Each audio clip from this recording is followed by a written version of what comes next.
I'm Meira Levinson. I teach at the Harvard Graduate School of Education. I'm very pleased to be talking to you about leaving no citizen behind, how public schools can help close the civic empowerment gap.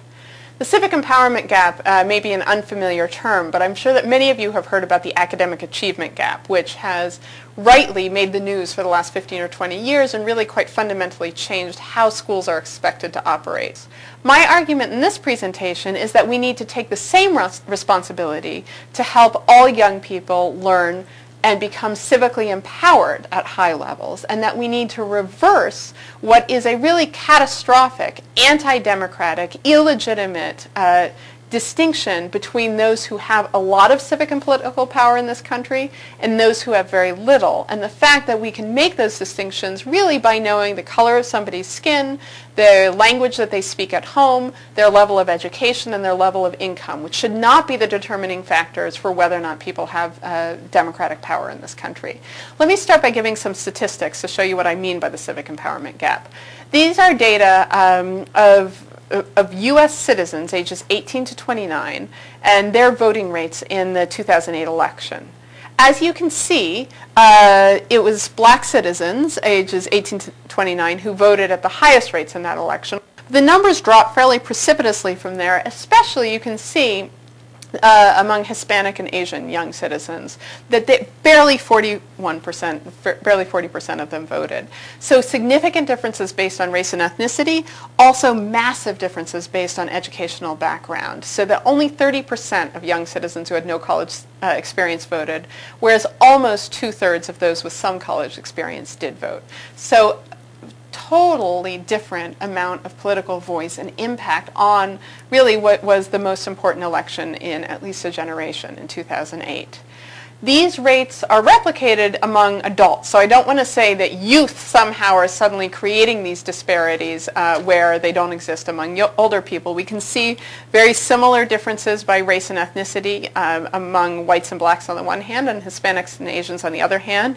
Even more dramatic differences based on educational level, so citizens who had a postgraduate, some form of postgraduate education were more than twice as likely to have voted than those who did not graduate from high school. Also, again, almost a twofold difference in voting rates based on income, middle income versus very poor, and also voting rates based on whether or not between natural-born citizens and naturalized citizens.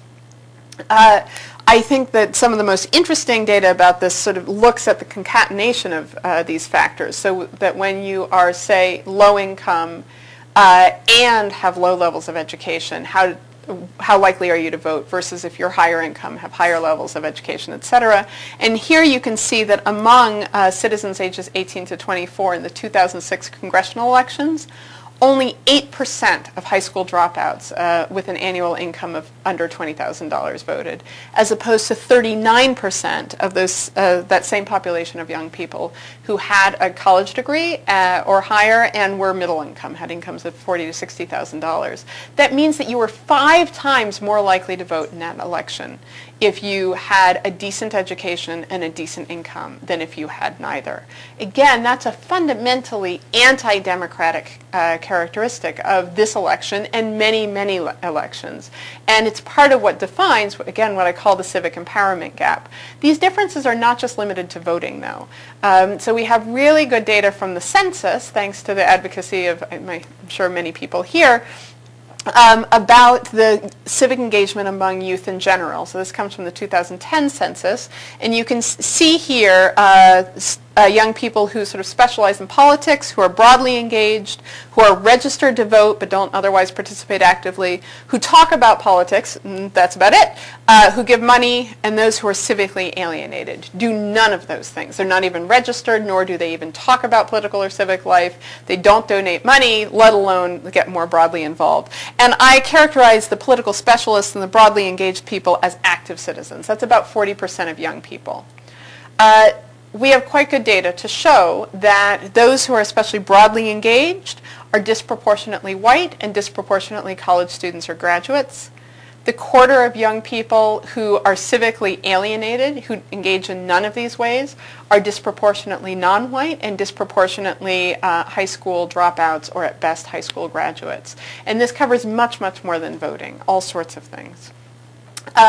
Schools are not the only cause of this civic empowerment gap. There are many, many, many causes of the sort of systematic marginalization, disempowerment, disenfranchisement of citizens who have not much income, not much education, who are non-white, who are sort of pushed to the margins of society in a variety of ways. But schools are exacerbating the problem by creating these civic learning opportunity gaps. There's very good data that show that young people who attend schools that are more middle class, that have parents that are more middle class, who are whiter, have many more civic learning opportunities, whether that's actually gaining civic knowledge, studying how laws are made, participating in various kind of political and civic activities such as service learning, or even having classroom experiences with things like debates. And that short list actually is shorthand for a much longer list of the kinds of things that especially low-income young people of color have much less opportunity to gain in school than those who are wealthier and whiter in schools. This includes the opportunity to learn in an open classroom climate, to participate in student government, to write for, even read a school newspaper, to participate in extracurricular activities, let alone lead such activities. Even to walk from one class to another on their own as opposed to being filed single file silently in the hallway, to talk to friends in the hallway or even at lunch. Many urban schools serving mostly low-income kids of color enforce even silent lunch, not only silent classrooms and silent hallways, to make all sorts of choices during the school day, what they want to study, how they want to do it, whom they want to talk to, what path they want to take from one place to another. All of these kinds of things are the choice making, the acting as an autonomous individual is a lot of what goes into then being an effective civic and political actor later on.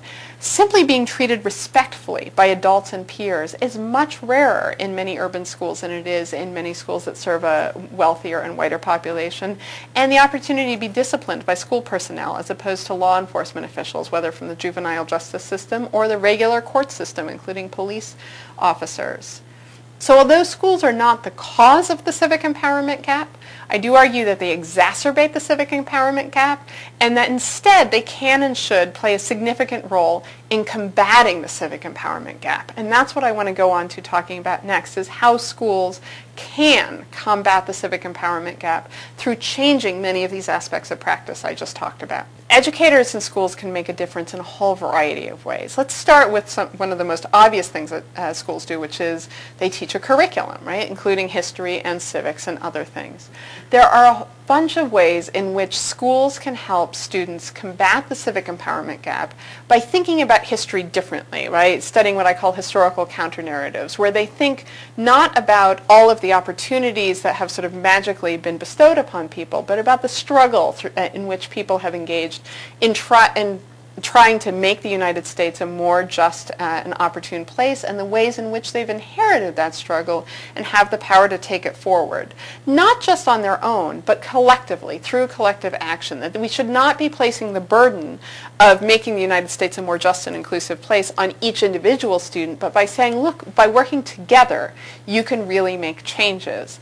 And that when we talk about the kind of changes they can make, and what has been achieved through working together, we need to be really honest about the role that race, ethnicity, and class have played historically in structuring U.S. civic identity and opportunity, and also the role that it can play in building a more inclusive civic identity and opportunity, including saying, you know, you have insights based on your position from a certain racial group, ethnic group, class group, that others need to learn about. Others need to know you have a contribution to make to our democracy, and you can work with others solidaristically as well as, you know, with others more generally in order to try to make a change. And they can learn about history and civics and so forth through those lenses. Second of all, I talked a little bit about pedagogy, about opportunities for discussion, an open classroom climate. I talked about the school culture, whether or not you're allowed to speak up, whether or not you are shown basic forms of respect. There are many, many, many ways in which especially low-income schools of color, schools serving low-income students of color can alter their culture in order to create a more civically inclusive and empowering environment. That includes just showing basic respect, which we should expect anyway, way, but we don't. Creating a more open classroom, school, and district climate. Having opportunities for guided experiential civic activities, things like mock trials, debates, simulations, even discussions, and then action civics. So there are a lot of advocates for action civics where students are actually learning how to behave as citizens, where they research problems they care about, they learn about allies in the field, they try to make a difference, they take civic action, and they reflect on their experience. This is not only service learning, this is going beyond that in order to try to make real change in the here and now through political and civic action. There are also ways to change co-curricular and extracurricular opportunities and governance at the classroom, school, and district level. Again, young people need to have the opportunities to have their voices heard, because if they don't, they won't believe it when we tell them that others will listen, because probably in their experience others have not listened. And so we need to create opportunities where they can speak up, others will listen to them, and they can see that change comes about. We need to scaffold those opportunities so that we're not just saying, okay, it's time to speak, but we give them increasing opportunities to speak up, times, teach them how to speak up. How do you speak up respectfully? How do you identify to whom you want to speak? Is the best way to speak collectively or individually? Through a testimonial, through a data-driven presentation? How constructive do you want to be versus critical, etc.? And we can create democratic participatory opportunities at every level, in the classroom, in the school, and in districts as a whole. This is being done in many places, but again, it's sort of scattershot, and it would be much better if we were much more consistent about it. And then finally, these kinds of changes are going to happen only if we have standards, assessments, professional development opportunities that actually create cultures that support these practices by educators who themselves feel empowered and respected. It is very hard as an educator, especially in many of these urban schools, to teach young people how to take civic action, how to exercise their voices, how to operate as if they are respected when even the teachers themselves consistently feel beaten down, disrespected, as if they lack autonomy, as if they lack a voice. And so we need to create circumstances in which everybody feels empowered to speak out and to try to create a better community. That will actually create a more democratic society, one in which more voices are heard, more solutions are offered, and we can really work together constructively and collectively to create a better society. If you want to learn more, I encourage you to read my new book, No Citizen Left Behind, which just came out with Harvard University Press, and please feel free to email me. I would love to hear from you. Thanks.